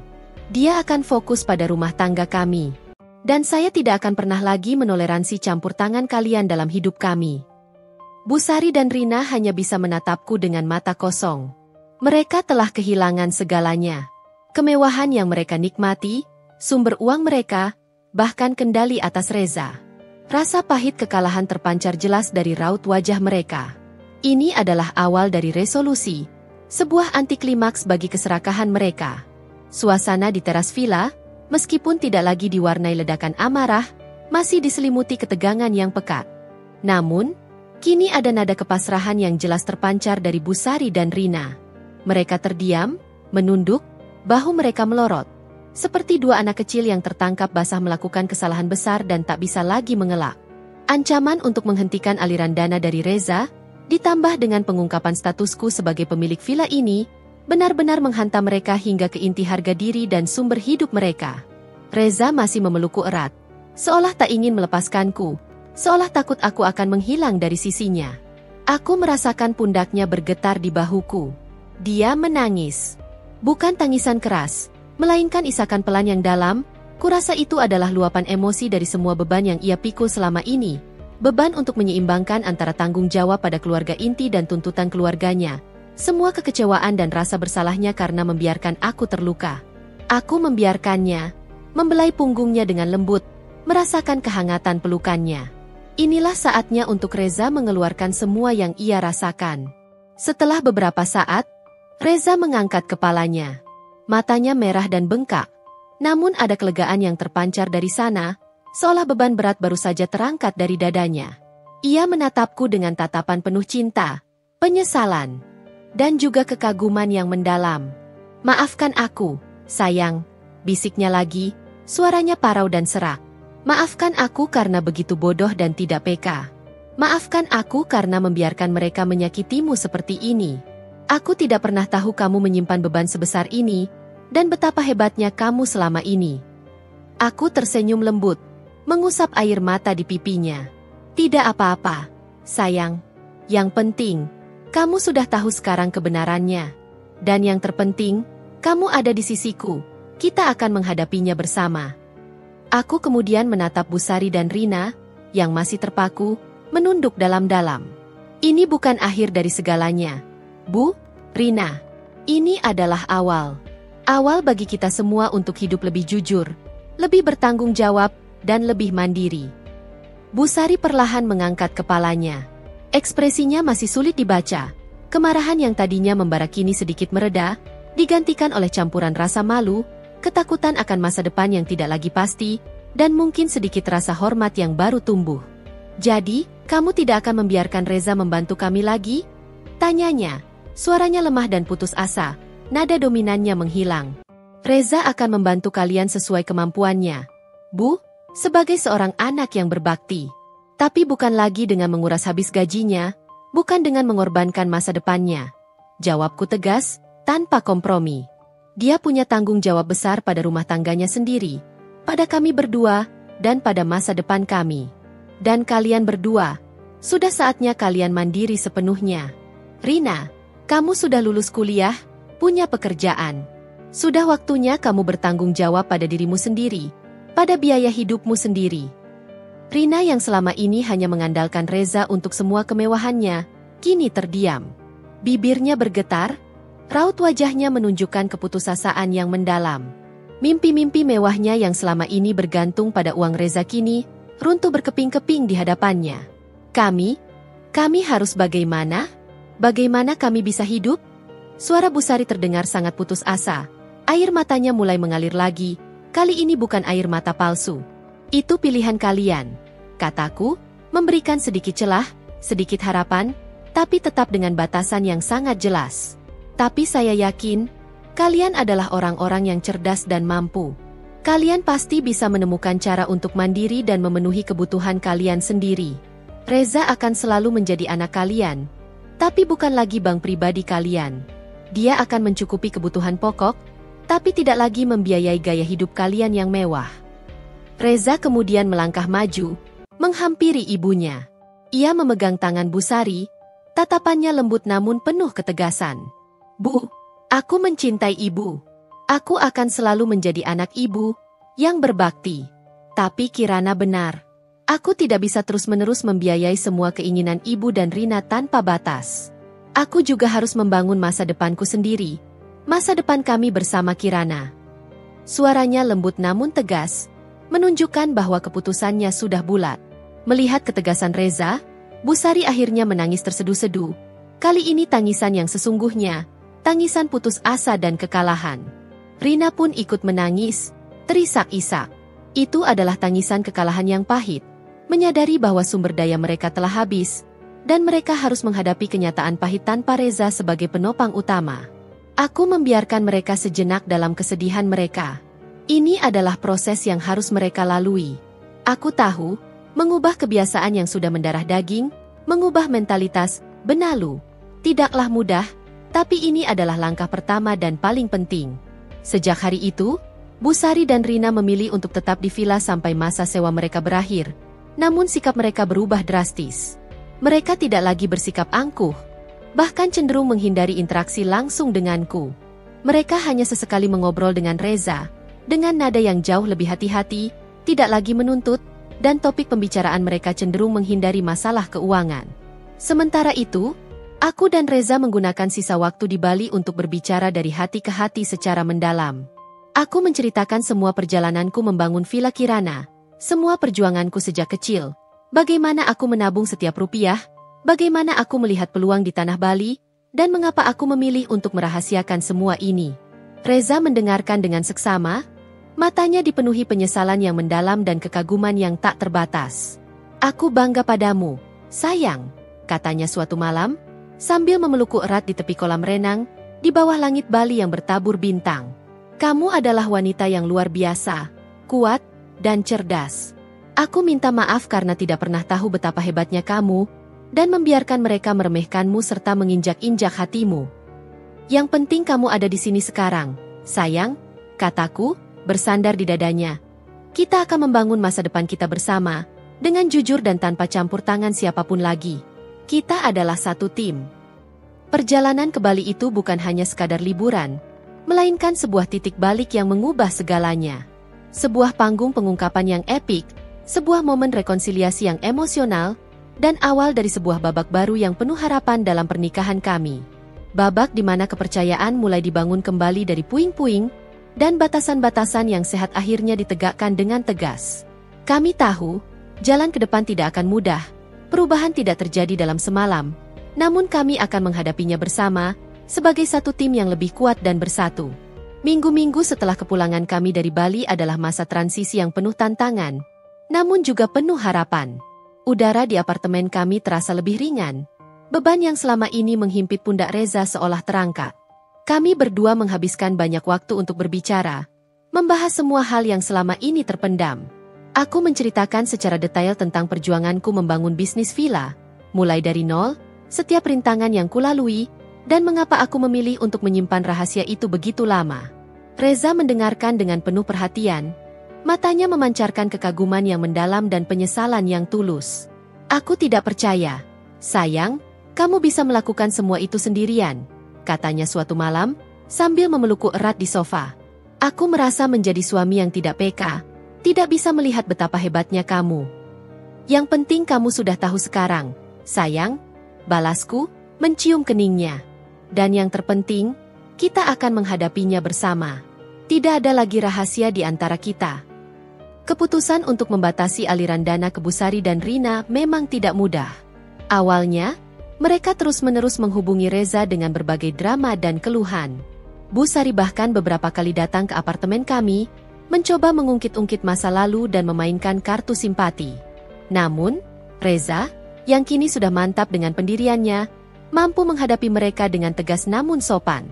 Ia menjelaskan bahwa prioritasnya kini adalah rumah tangganya, dan bahwa mereka harus mulai mandiri. Rina, yang tadinya paling boros, tampak paling kesulitan. Ia harus mulai mencari pekerjaan purna waktu yang lebih stabil dan belajar mengelola keuangannya sendiri. Aku mendengar kabar dari kerabat lain bahwa ia sempat mengalami kesulitan finansial.